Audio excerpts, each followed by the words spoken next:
Hello everybody, this is Havoc with my review on Age of Wonders Planetfall. Having never played an Age of Wonders game, I played this one without any preconceptions, immediately connecting this title with some other 4X games I played in the past, and in no way am I saying that in a negative light. With this in mind, my goal is that you will take this review in the context of someone who is new to Age of Wonders, but has a solid understanding of 4X titles. In full disclosure, I did receive a preview key from Paradox for this game, but that will in no way impact my opinions of Planetfall, though I do very much appreciate being able to cover this game before it releases. As always, let's dive in. Planetfall has a pretty unique campaign backstory to it, beginning as a commander rescuing a settlement as an unknown event is occurring. The result of that event knocks out your spaceship's drive, forcing you to travel to the nearest station the old-fashioned way, a process that will take around 200 years. You arrive to find that nothing is how you remember it. The empire you served is nowhere to be seen, and everything points to the event known as the Cataclysm. Your new objective is to discover what happened and how you can survive in this new mysterious world.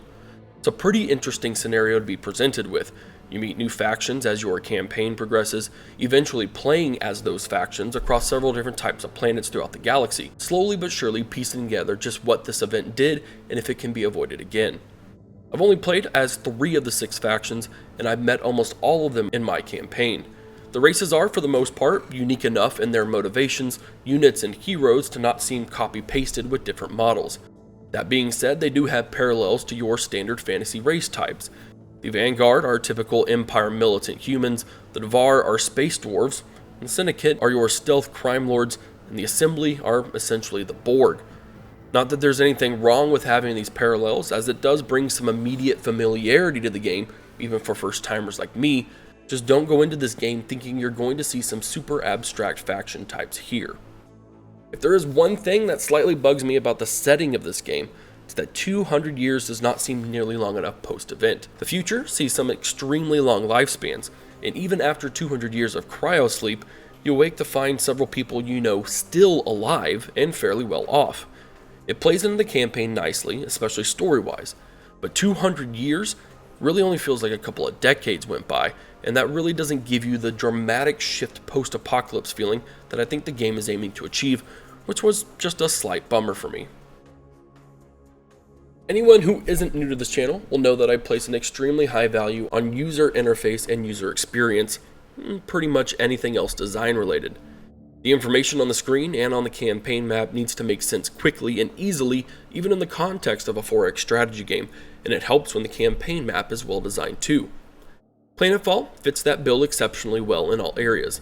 While there is a lot of information that you can access in the game, the user interface is very well laid out and easy to comprehend once you've been given the tour. All of your resources are laid out at the top with breakdowns on what's affecting them. Below that are your Empire tabs ranging from diplomacy, objectives, colony overviews, and unit template styles. Colony management has its own set of tabs and are easy to figure out as well. Zoom out and you're given a clear idea on what sectors have what resources.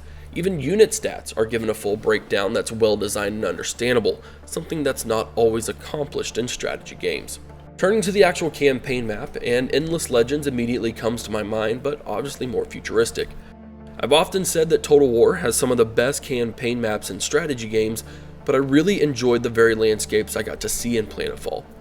The game does a pretty good job giving you that fallen empire setting, with terrains ranging from massive shells of cities taking up dozens of tiles to overgrown lush jungles teeming with life, and scattered throughout are old city centers, stations, and highways that dead end inside a sector. The developers have given us a very well designed set of UI and UX features, as well as a fantastic group of worlds for us to explore. As a fan of all of those subjects, I very much appreciate the effort. We aren't done with the campaign map yet. All of that well designed gaming experience wouldn't mean much if you can't do a lot with it, and Planetfall has plenty to do on the campaign map. Colonies are made up of your primary city with an integration of surrounding sectors once enough colonists have been created. Each sector can only exploit one resource, and you are limited to 2 of any one resource-specific sectors, meaning that a city can have a max of 8 sectors attached to it should you be able to pull that off on the map. Deciding what sector to take is pretty easy based on what you want to do.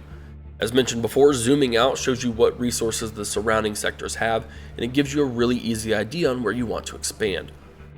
Technology can play a large part in how you expand as well.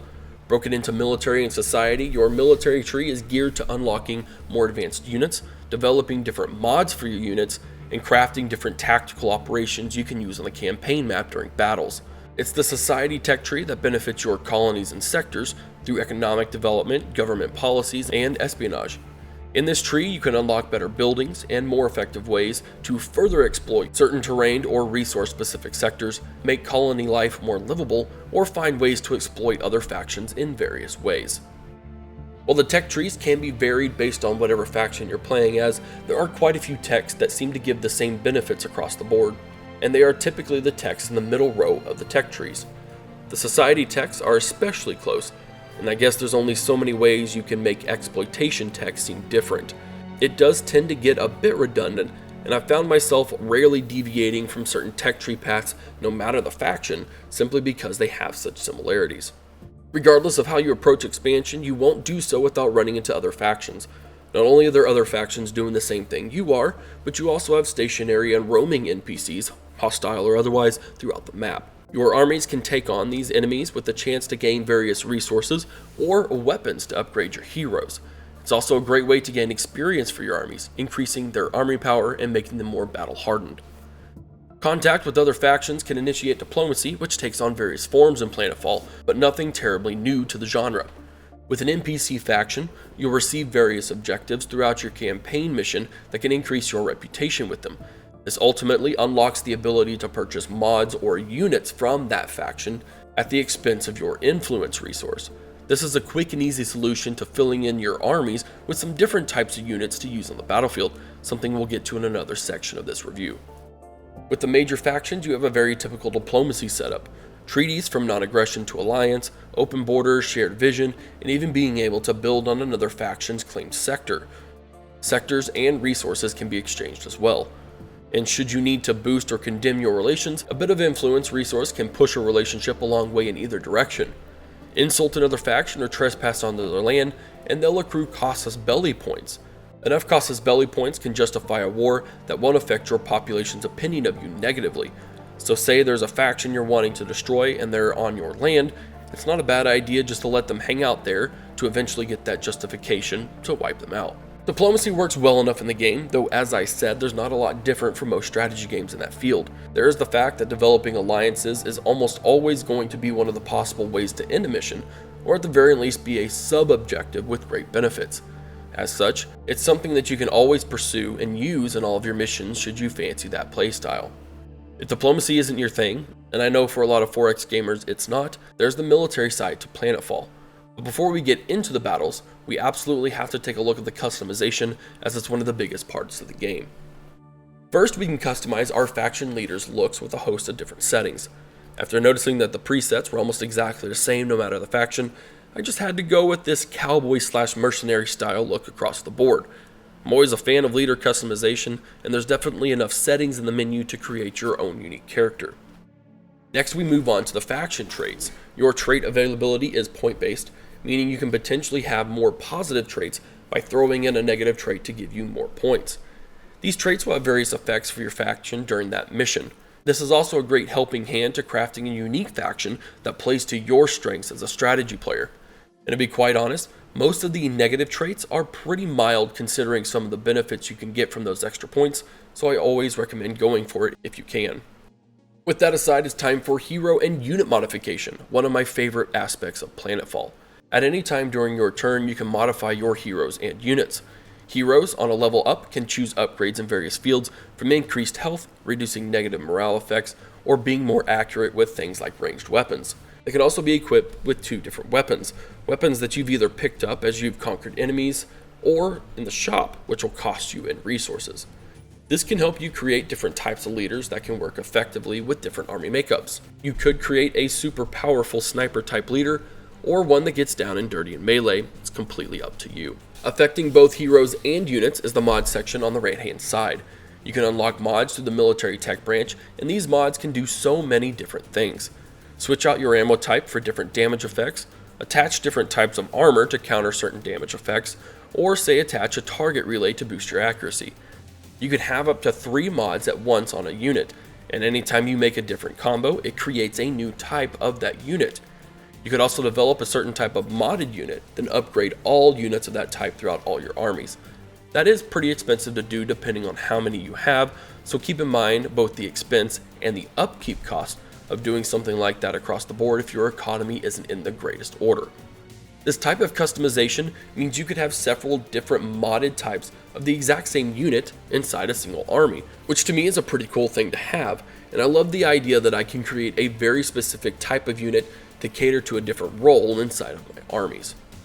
If you are any type of 4X gamer going into Planetfall, battles will immediately be recognizable.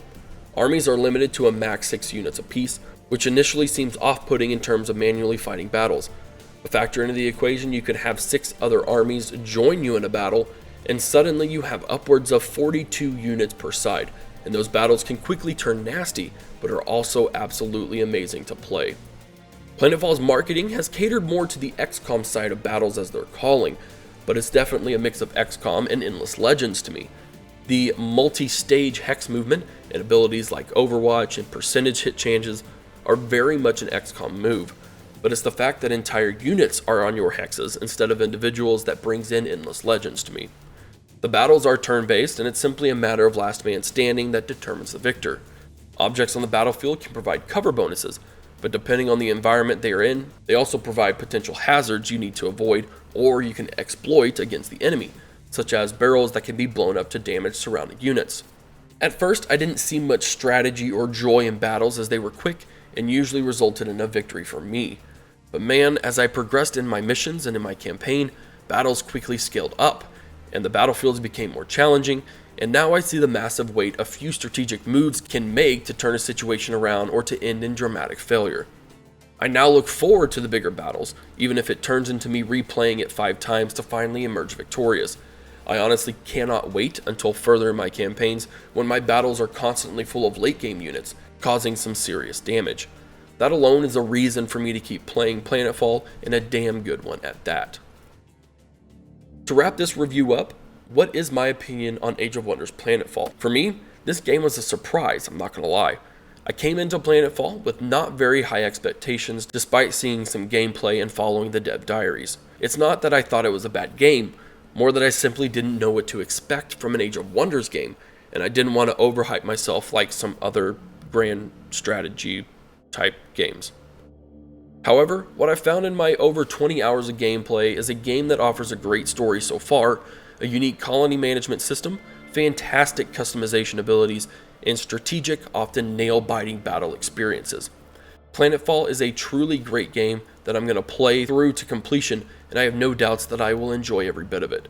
To those who have been playing the Age of Wonders series, I think you'll enjoy this dynamic shift into space fantasy, and for those like me who have never played Age of Wonders, it's a great title to jump into the series with. And that wraps up my review on Age of Wonders Planetfall. Let me know your thoughts in the comments section down below. I'm potentially looking at creating some tutorials and guides for this game as well, so if that interests you, give me some subjects you'd like to see covered, and I'll see what I can do. Thank you for watching this review. Do give it a rating whether you enjoyed it or not. If you did, I recommend subscribing to the channel so you're always up to date with my videos. Check out the Games Planet link to the game in the description. Buying it from Games Planet will help support the channel. Thanks again for coming in today. This is Havoc, and I'll see you in the next one.